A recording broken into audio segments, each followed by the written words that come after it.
pokwa lelo amona yo. Zambi uli bloke badelo ya kumuna. Zambi oyo sambela na pokwa lelo azala na ngambu na yo. Zambi uli batende dilo leki ekala kuluseka lelo. Soki Zambe ako visiter batu na pokwa lelo tika a visiter yo. Bubi ekala Zambi chakumbula bantu jilo. Soki Zambe akomona batu na pokwa lelo tika Zambe ya lola amona yo. Bubi ekala beso Zambe ajama. Tobete na Zambe maboko.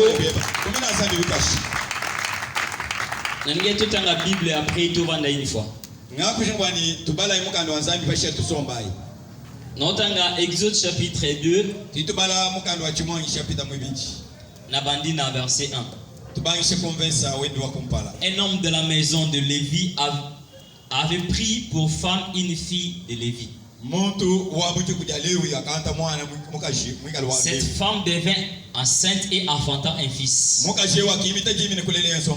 Elle vit qu'il était beau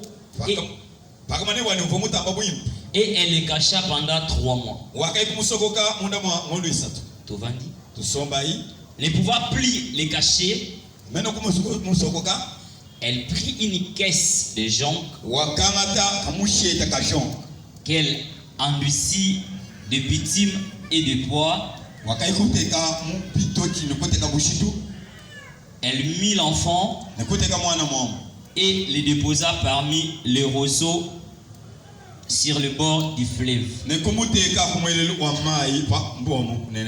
Le cerf de l'enfant s'éteint à quelque distance.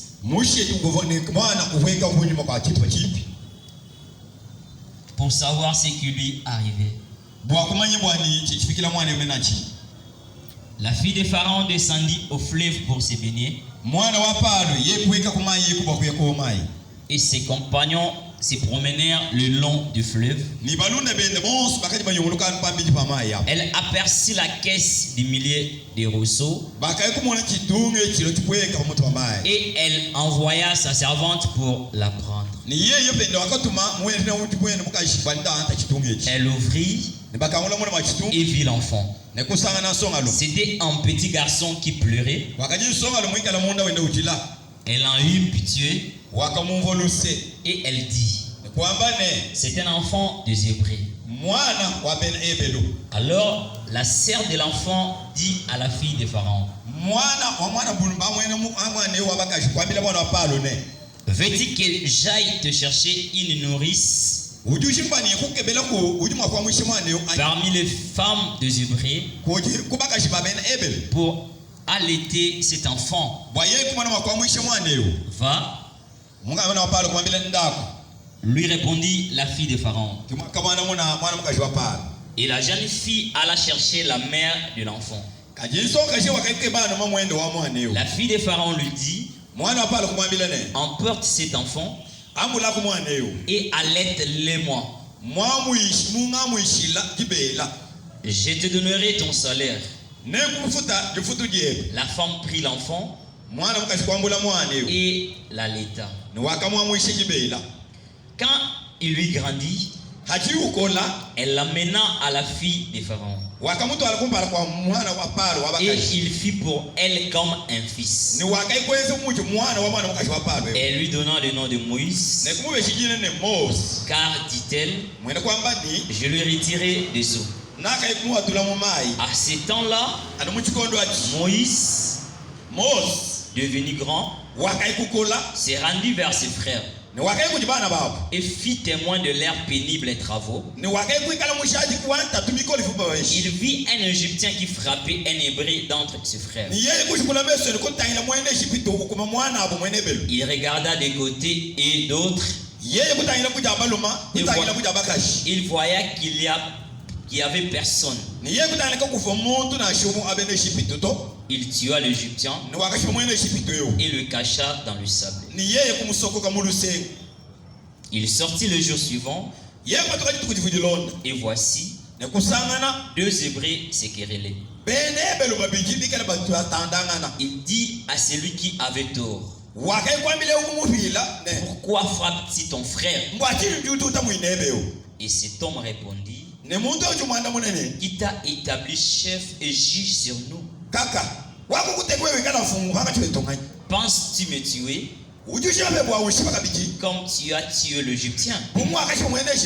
Moïse eut peur, et dit, certainement, la chose est connue. Verset 23. Longtemps après, le roi d'Égypte mourut, et les enfants d'Israël gémissent encore sous la servitude. Et poussaient des cris. Ces cris que l'air arrachait la servitude montèrent jusqu'à Dieu. Dieu entendit leur gémissement et se souvint de son alliance avec Abraham, Isaac et Jacob. Amen. Dieu regardant les enfants d'Israël et il en eut compassion.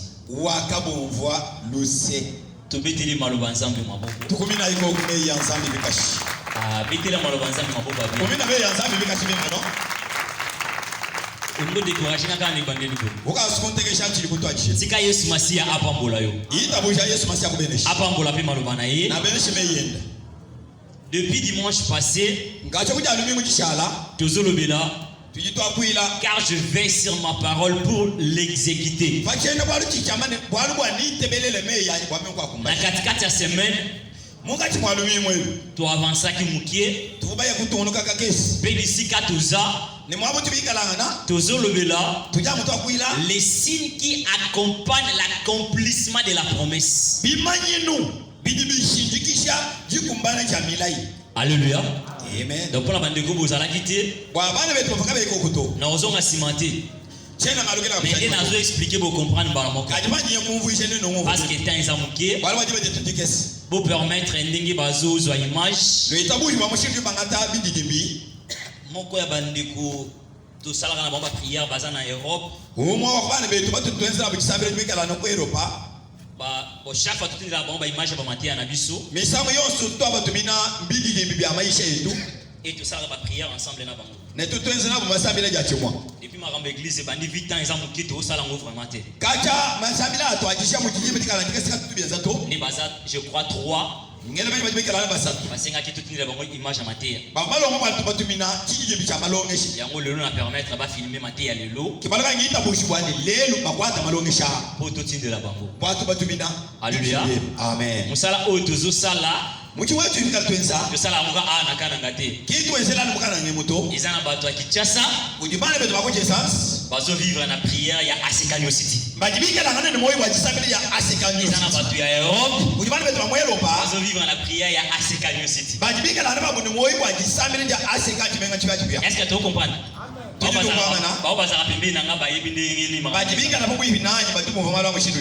na YouTube soko beti prophète gelo ki sita omona ba maté eza déjà. Na shamu YouTube we mugwele ukuma wale prophète gelo ki sita ujumpeta maisha. Na Facebook de publier mususu. Na shamu Facebook to atanga la shamu. Donc et déranger yote. Kabi kuta chishito. Et na ngolo nzambe. Ungasa wansanzi. Nzambe opesa biso ba pareil ya bien. Nzambe na tuweshe bi. Et permettre na bande ko bazo ka ba image ya bien. Kwa to tukala to tumini bi bia bien pa bien. Na continuer. Kitu ngonuka. Malgré na senti de ko sikosi matima. Anokwa ni jumuvuka luko suka bangu ngwata. Et qu'on empêche ngate na tia. Dieu fait la promesse. Et comme il reste Dieu, il reste fidèle. Il accomplit toujours sa promesse. Mais au courant de la semaine, j'avais dit, Jérémie chapitre 15 verset 19, la Bible dit, si tu ne sais pas de ce qui est précieux, de ce qui est vil, et tu te tiens devant ma face, alors tu seras comme ma bouche. C'est-à-dire, malgré la promesse que Dieu t'a faite, ce qui est encore le plus important, ta marche avec Dieu. C'est-à-dire, malgré la promesse, tu dois marcher dans la crainte de Dieu. Tu dois respecter le principe de Dieu. C'est pourquoi nous avons dans Jérémie chapitre 18.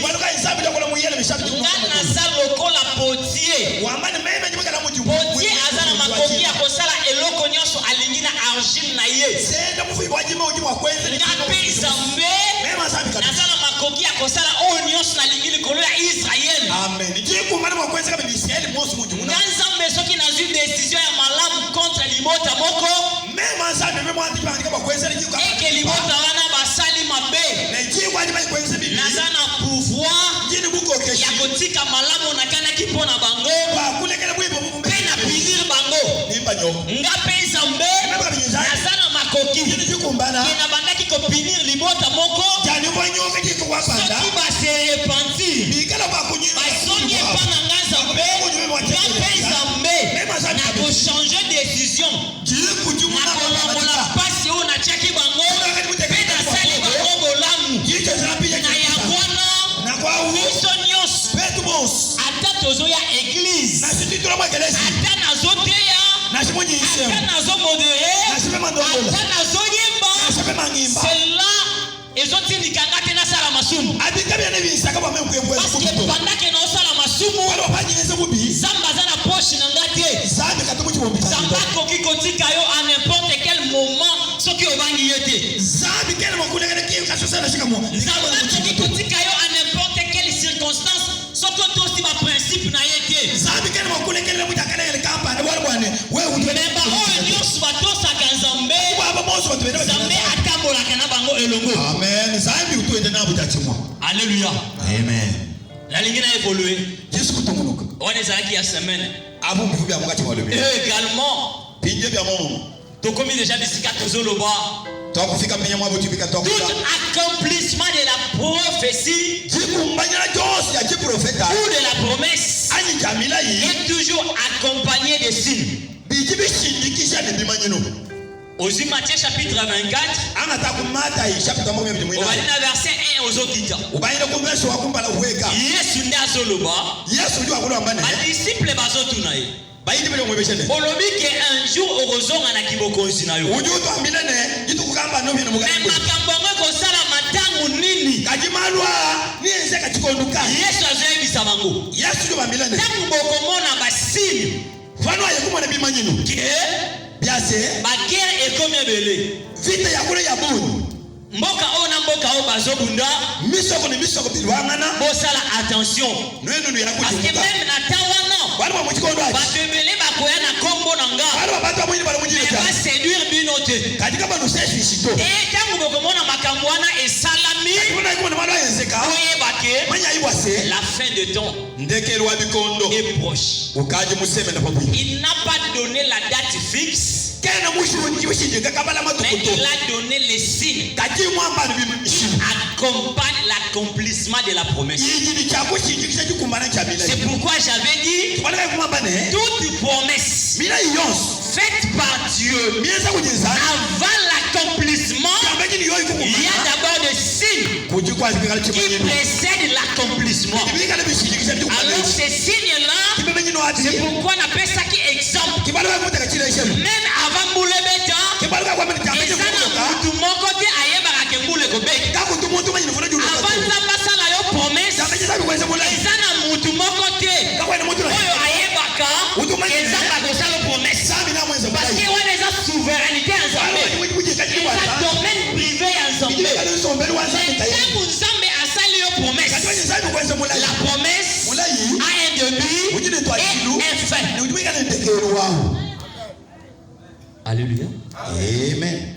La promesse ils en a évangélie, ils en a capé na sukane.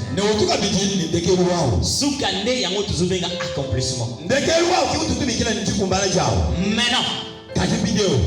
la date fixe ou le moment propice de l'accomplissement de la promesse wana ata Satan na shakabolo ayebaka ngote katumuji wanyato tozawa tujimwabeo. est-ce que toza tujija chimwa betela nzambe maboko ashi kutabika shibia wachendele nasoloba chimamba no tangu nzamba sali promesse panyizabye mwezi mulai mukolo oyo promesse wana ekokokisama vitu kujiji mulai yawe kukumbana ata Satan ayebaka ngote Pour ceux qui s'attendent, ayebi mukolo ya accomplissement ya prophétie na yo. Ako empêcher yo aussi ma prophétie wana. Mais yango na lobaki déjà. La date fixe. Le moment convenable de l'accomplissement de la promesse. C'est celle Dieu qui a le monopole. Aka na famille obimi, ozana bandoki. Obakumbaka na mipepe. Ata tozana bandoki. Obalimwisaka bato. Ata tozana bandoki. Osuki alobi esalami. Mais devant la prophétie, devant la parole de Dieu, ils n'ont aucun pouvoir. La promesse de Dieu, c'est Dieu lui-même. La parole de Dieu, c'est Dieu lui-même. Aucun sorcier n'a le pouvoir sur la parole de Dieu. Aucun sorcier, aucun magicien, aucun féticheur n'a le pouvoir contre la promesse de Dieu. Alléluia. Amen. Parce qu'il a l'idée peut te sembler. Ne qui est partout à Zoloba. Mukolo o mwana na mutu akoya. Ni ba ange. Ba éviter. Ce que tu vas ange au bazana nzambe ba éviter. Et bon Satan on s'arrête. Est-ce que tu comprends? C'est-à-dire promesse aux nzambe à la caillou. Atamu le beti. Atamu le beti te. Mutu ayebi mukolo koko kisamisa kanzambe. Mais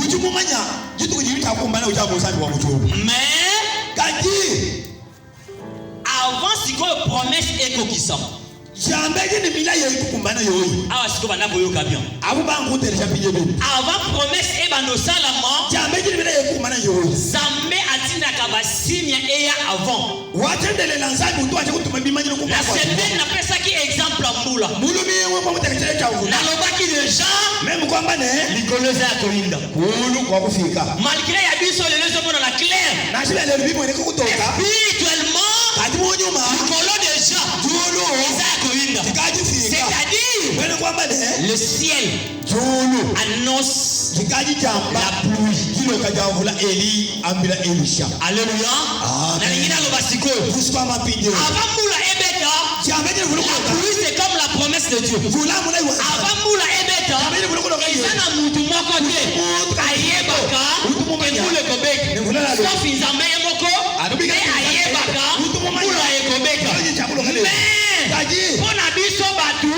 Zambe atika ba signe pour comprendre que mula ezali kolo parmi ba signe wana pepe qui kobeta il y a un vent qui souffle qui annonce la pluie et avant en dehors du vent il y a lili moko yaka maniage sangani tamo déjà mutu amoni likolo eini pepe moko zo sala wana ata mutu alobite azo comprendre et signe on amoni ezo lingo lakisa kala mingi te tula ekobeka nalikaki naloba même pe na vi na yo eza na basigne oyo elakisaka zambe aza musika na yo te même na libota na yo eza na basigne oyo elakisaka eza temps ya nzambe na vi na yo tango mbula elikolo eza na bato nyonso te basepelaka na mbula eza na bato mosusu azoloba soki mbula ebeti ekobebisa bilanga na nga soki mbula ebeti ekobebisa babriki na nga na betaki soki mbula ebeti mina ndako na nga eza bien te koboye soki mbula ebeti ndako na nga etangaka soki mbula ebeti nzela na biso ekokatana bamosusu bazokanga mbula po mbula ebeta te mais wana bamosusu bazokanga mbula il y a aussi certains bazosala prière mbula eza wapi bilanga na nga nalonaki ifeza mai na ndako na nga naza na mai te naozela mbula ebeta mpona toka mai bilamba salite vani naza na mai te mai ya komela eza te nazoluka mai nalobaki deja la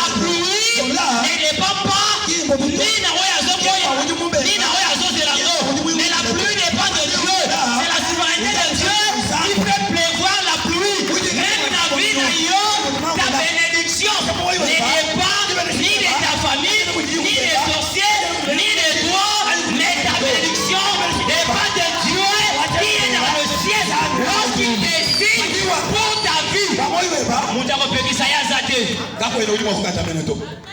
Tika Yesu apambola yo. Yita mtu wa Nzambi akumeneshi. Israël na Moum. Israël le mubuvika. Dieu avait fait la promesse à Abraham. Zambi, mumene kwa Nzamba la mamulai. Bakitane na yo. Tunga nunu ina tuwepo. Ba descendant na yo. Ndela ngani yepo. Bakokende Moum. Baji baibwele mubuvika. Mais bakovanda 4 siècles. Aje baji basomba bifumo binayi. Après 4 siècles. Kuimo kwa bifumo binayi. Nganzam. Meme Nzambi wa mtu. Nakoya ko visiter bango. Jindu kwa kumbula. Pe na ko bimisa bango. Na njimba hatulo mubikebu. Tozawa. Tuje feli. Betel no Nzambi maboko. Aishkufu la Nzambi bikashi. Tango est commis vers 4e siècle. Paji chifungu china ichi kumbana. À la semaine je vais dire ça. Mwakati mwalimeni ngakola kwa bado yepo. Il y a une loi qui sort. Kujimuka njuju watoka. Est-ce que vous comprenez? Nini no kwa? Avant comme en 4e siècle, Wabobu kwa chifungu chifungu china ichame ya il n'y avait pas de loi. Kapo akajibele mikenji. Mais à la 4e siècle, Kajani ba chifungu china chikwa chikumbana. Nzambe a visité Israël. Kwa Nzambi akumbule Israel pamule Il y a une loi qui sort de l'Égypte. Ajibele mukenji wa Egypte. Pas de garçons, seulement les filles. C'est-à-dire, les signes de l'accomplissement étaient déjà annoncés sur les plans spirituels. Le monde spirituel avait déjà compris que quand il y a promesse, on va la kaki bango, et ça qui 4 siècles. Mais la précision, c'est pourquoi et que les misa accomplissent pas la prophétie. Malgré la loi de Pharaon, n'a pas empêché les sauveurs de naître. Alléluia. Pharaon peut si loi. Ma femme sage. Ça va 6 000 na bango. La mozo ngela moi après. Pharaon peut si deuxième loi. Mboka mobimba. Soko moni mona mbala ba hébreu. Waka ina mai. Malgré ça, un jour, Exode chapitre 2, la Bible dit un homme et la femme de Lévi. Puis une femme et la femme de la tribu de Lévi. Naloba.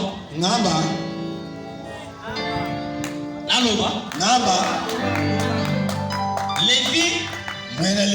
Avanza maintenant apponi tribu de Lévi. Parce qu'après on a des heures.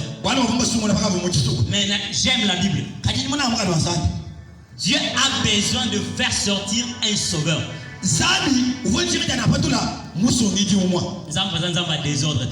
Amen. Il choisit la tribu de Lévi. C'est-à-dire, Israël n'a pas commis la déserté. Mais Dieu, dans son plan, dans son calendrier, dans sa planification, il avait déjà préparé la tribu de Lévi et la sacerdoce. Mais ici, sacerdoce n'a pas bandité. Mais il commence déjà à préparer les sacerdoces. Amen. Alléluia. Amen. Oyo okozala lobi. Wewe tuikala malaba. Eleki ozalelo. Kitamba chujilelo. Oyo kinga bien papa monsieur. Wewe Mungu vato. Je répète encore. Dingamulwa kabisa. Oyo okozala lobi. Tuikala malaba. Eleki oyo ozalelo. Eki bita chujilelo. La deuxième des choses, c'est que tu seras de mort.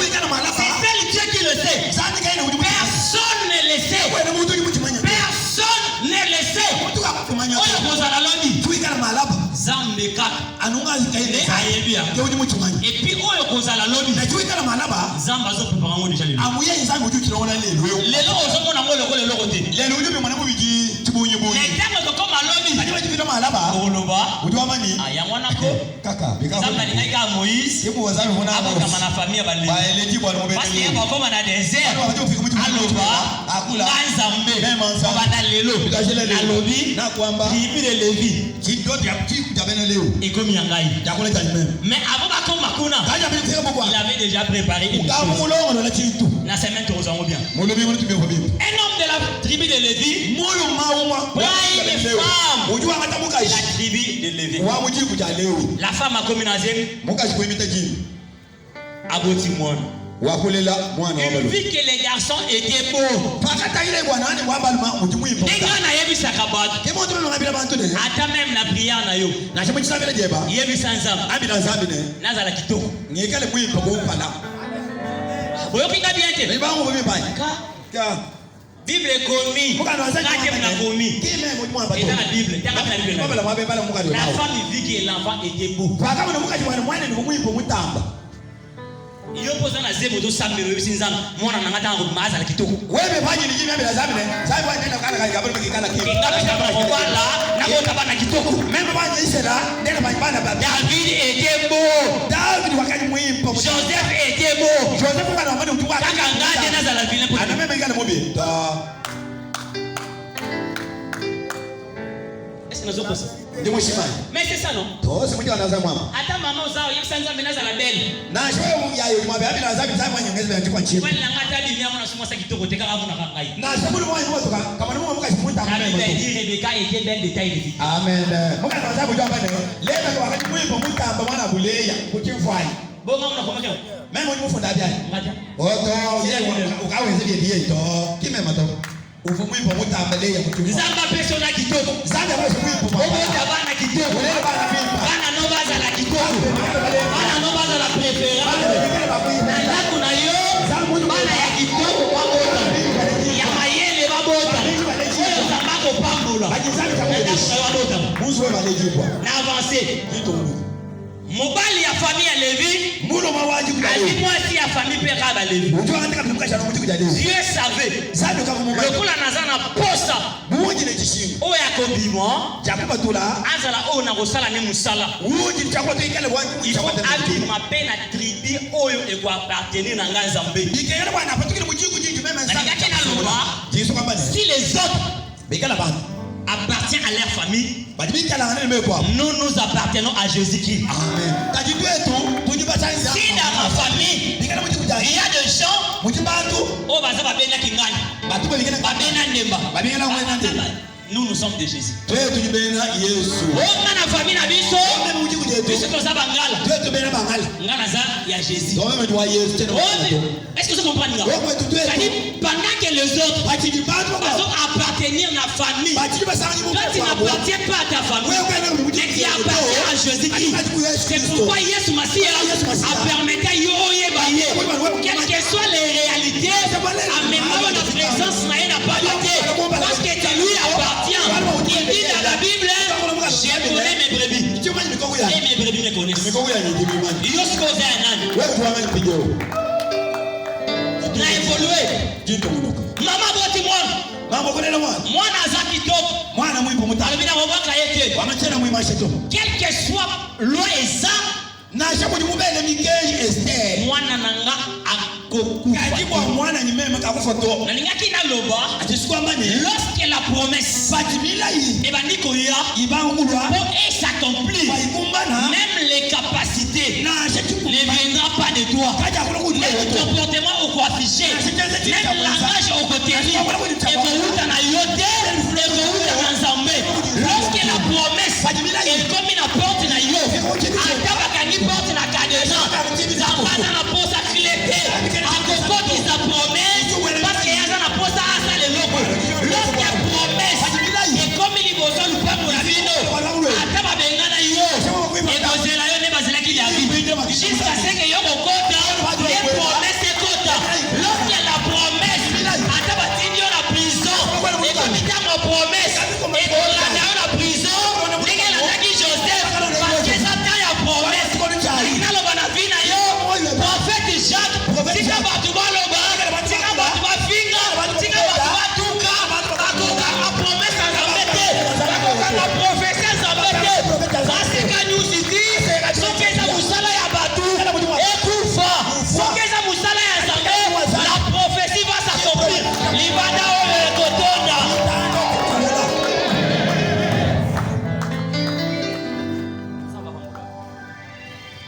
Alléluia. Lorsque le temps de la promesse arrive, même l'attitude à prendre, L'attitude à prendre. na tuwe chichileja chichilongeshi Ekozala ya yote. kati akwikala chebato Zamene akopesa yo. sabi kitu kubeshenachi. Alléluia. Amen. Mwana mwasi. Mwana wa bakashi. Bilo lobiteke mobali na ebisaki. Mukali kama ni mundu Bilo lobina femme lui-même.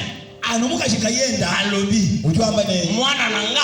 wabwimbo bo mwana nyi. Akokufa. Kena wo. Toka shiki.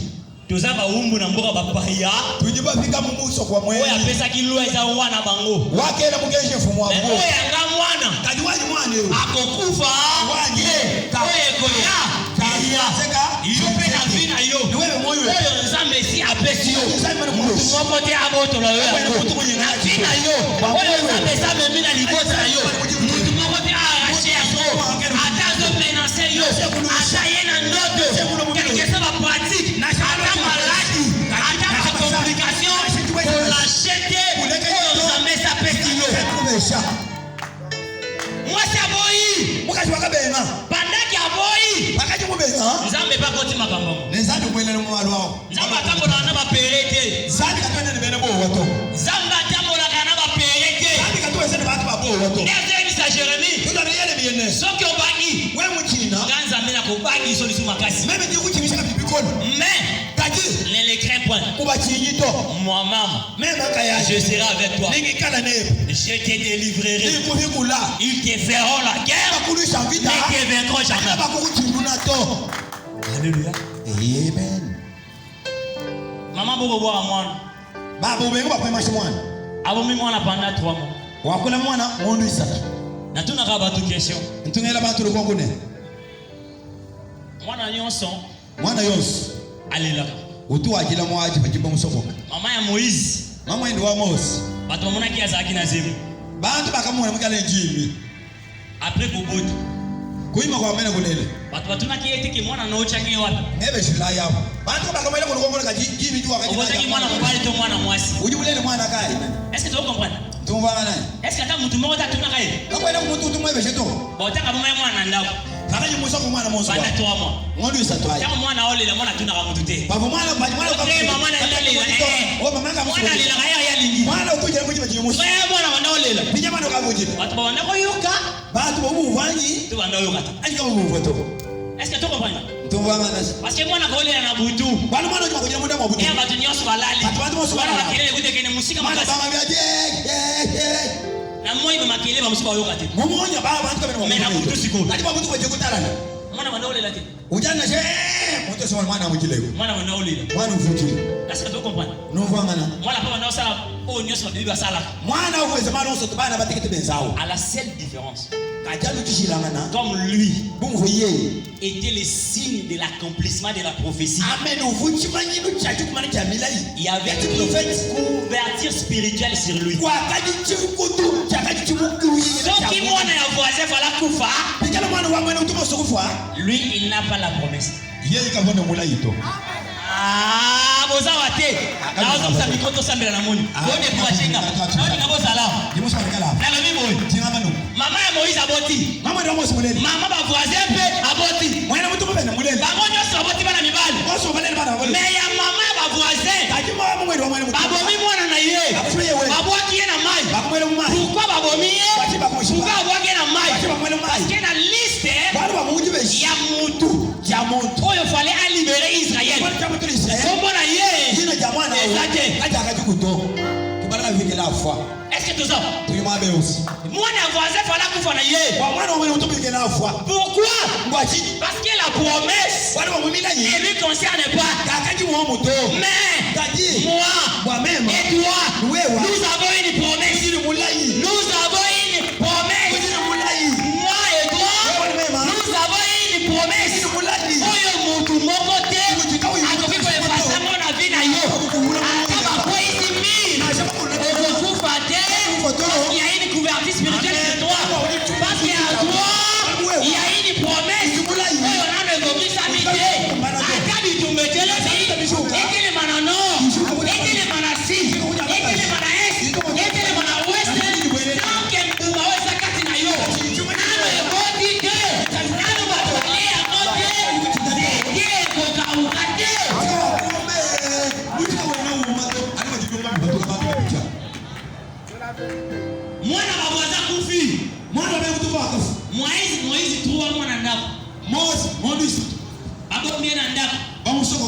Égypte mobima.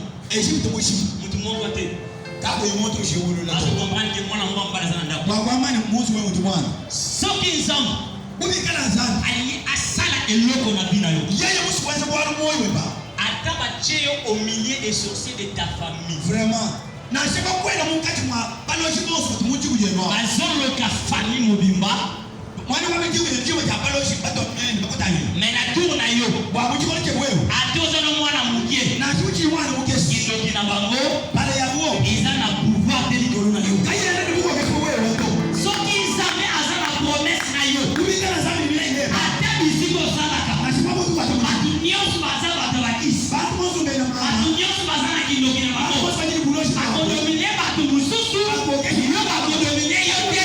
Parce qu'il y a une promesse en toi. Soki lupango ovandaka.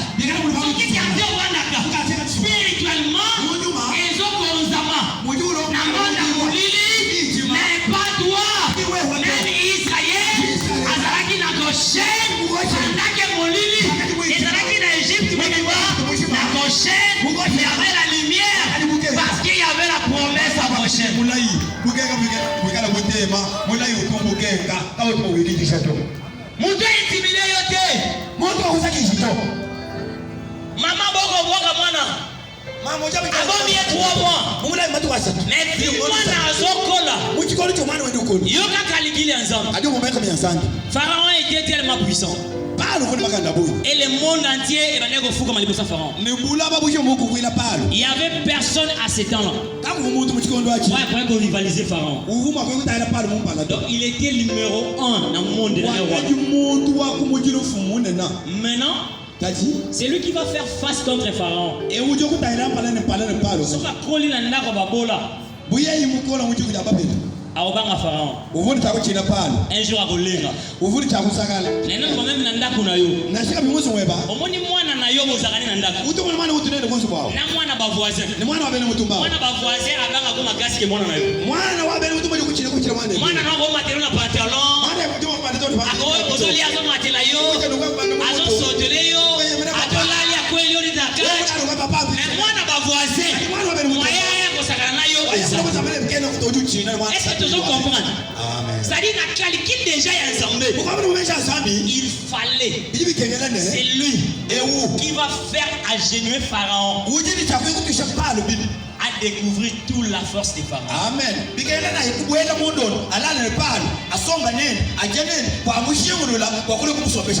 semaine a expliqué bien. Maman baki mwana pembeni ya mai. Baba kongola mwana kwimasha mu mai. Zambe pe ya lola. Zabi wa mucholo. Atindiki mwana Pharaon. Ujutu mwana wa palo. Kende sokolo. Yapo mai. Na tunabino kesho. Yesu kuna ile lukongo. Pourquoi mwana Pharaon fallait qu'il taga herbe chaki ka Moïse na mai. Pakati boka banzi kwela Mose kwa mai to. Mwana wa palo kwa kwa mai to. Kati bachibela Mose kwa mai. Pindia mwana wa palo jombo kwa bwana alokwe kwa mai. Soki pona batu. Ubika wa bantu. Baoloba. Bawacha kwa mani. Yo obali na par hasard. Ah wewe wasimbe muselani wa kusi. Yo oza musala na par hasard. Tibe mpete munyi mwa mpuka. Yo po batu basunga kyo ya motangi ba classe. Wewe wana bwala wa bakwa chibala. Yo sozo vanda bisika wana. Ubika le muso parce que ngani ne alobela ka. Kamba na waka kwa kuile kwa kala kumchumu wao. Moi je te dirais même nchingwa mbila ne. Muta bosa ila mutelo kote. Amen. Muntu wa mwisho majiba kama kwa sababu kwa. Eloko nyonso ezo sala mana vi na yo. Malo so jezika moyo wepa. Surtout ya malamu. Nanga malumimbi. C'est que mbwene kwamba ne euti quelque part. Mafupi na mabakampanda uvumateka. Naloba. Amen. Alléluia. Amen. Nalobi. Tingamba ne lipamboli moko te koya na vi na yo. Kapwene kibene shena shiki mulimo kulo moyo wepa. Oyo euti pa mutu. Jiji ufumina kujo monte na memu wa kumbe. Soki lipambole na vi na yo. Dikala kibene shaki lo moyo wepa. C'est que lola. Mbwene kwa julu. Et c'est décidé. Kikawo janyisha. Que lipamboli wana eya. Kwa kibene shaki kufikira wewe wana mwana Pharaon akiti. Mwana wa palo wepa. Mwana batu eza par hasard. Kwa batu mpuka. Mais pona nzambe. Kwa musa. Nzambe azotindika ye. Maintenant c'est le temps de l'accomplissement. Allez, va te baigner. Va te baigner. Va te baigner. Akomi pe na mai. Dieu lui oriente. Sabi jumuleshi. Bisika kesi ezali. Mwabu wakajikata. Tango amoni kesi. Wajo mwana chitunga. C'est alors alimo elanga yangu. Chijumulwenu wamani Tango chitunga. baye na kesi. Amoni Moine. La Bible dit l'enfant était en train de pleurer. Le cri d'un enfant, c'est sa prière devant Dieu. Le cri d'un enfant bouge les ciels. Le cri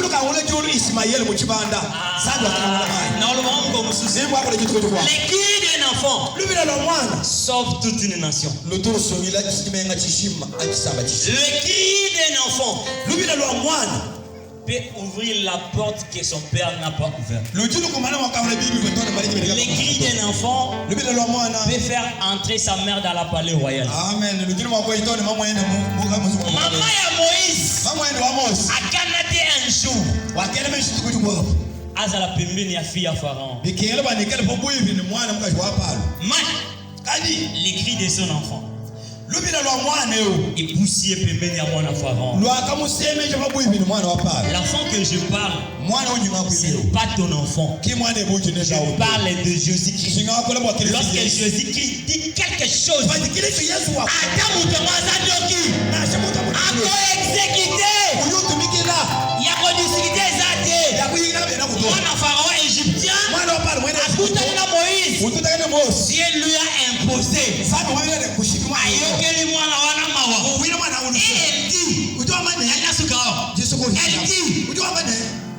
Elle dit, on fait ça comme on a pas hébreu. Parce que vous savez de l'Égyptien a comme on a été.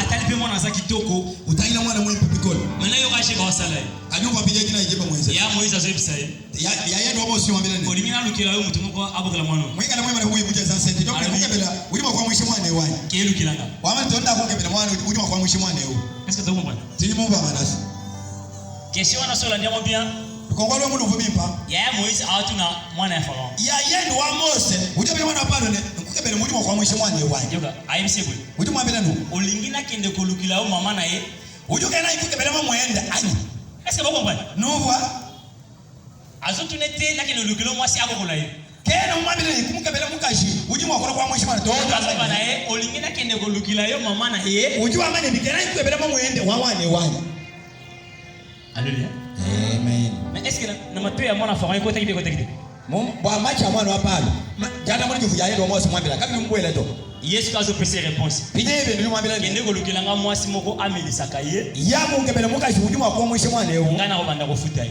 mema njimba kumufuta alléluia amen na semaine au développement molume muni problème nangezani kilombo chanyishi comme ils allaient déjà taille accomplissement. Moïse, le fils de la promesse, il fallait amener ma libération à Israël. Dieu le savait. Malgré Asa bébé, Akoki comme la libéré yaba égyptien. Amen. Fallait kaka ame la libéré yaba hébreu. Parce que le peuple hébreu, ce sont le peuple de la promesse. Les Égyptiens, qui n'a promesse. Alors, moyen Moïse a mélange wana. Et tu fais promesse aux Alikolonaï. Expliquez-moi bref tout ça. Moi, n'ayons sa bébé, à fonction libé la zomela. Pendant que maman zomela sa moine, à transmettre pas la moine. Faculté n'y a ce que ça la moine à col. Même pour qu'il faut aller à la macasse. Libé la zomela wana. Moi, à la maquille à nous autres. Maintenant,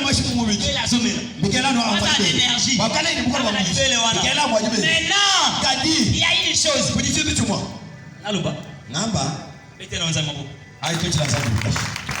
Pendant que maman elle ne donne pas seulement le lait, mais elle transmet la vie.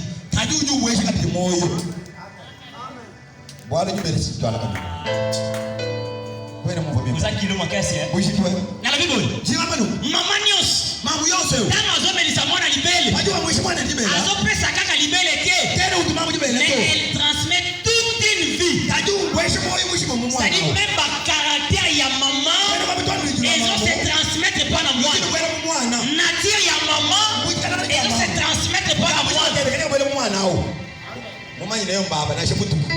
Alléluia. Amen. Et la dernière des choses, lorsque maman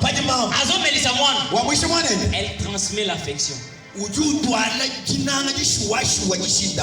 yango mwana nyonso oyo amela libele ya mama na ye oyo amela biberon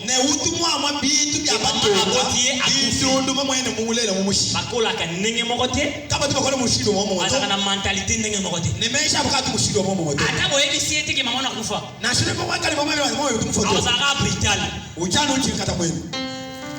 affection ekotaki te ameli miliki ameli affection te. Maintenant la maman de Moïse prit son enfant pendant qu'elle azomelisa ye, elle lui transmet l'affection. On va dire azomelisa yawa ata bazobenga yo oza mwana ya mwana Pharaon yo yebake oza mwana na bango te yo oza hébreu.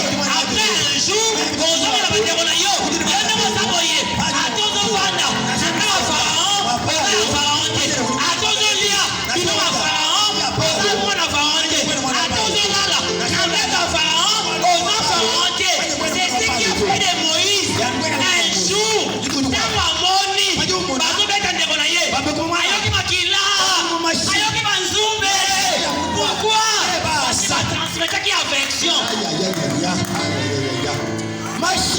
mashi wajua tuta wajibu kwa mwanene unyumba mashale ngokumboyo na kumashina shibyo byense kama kumuni pakaji umwe kwa na kwa kako tubikumbana tonjie baji jasa mu tobeteleza maboko tosabira fana wasonga betela Yesu kwa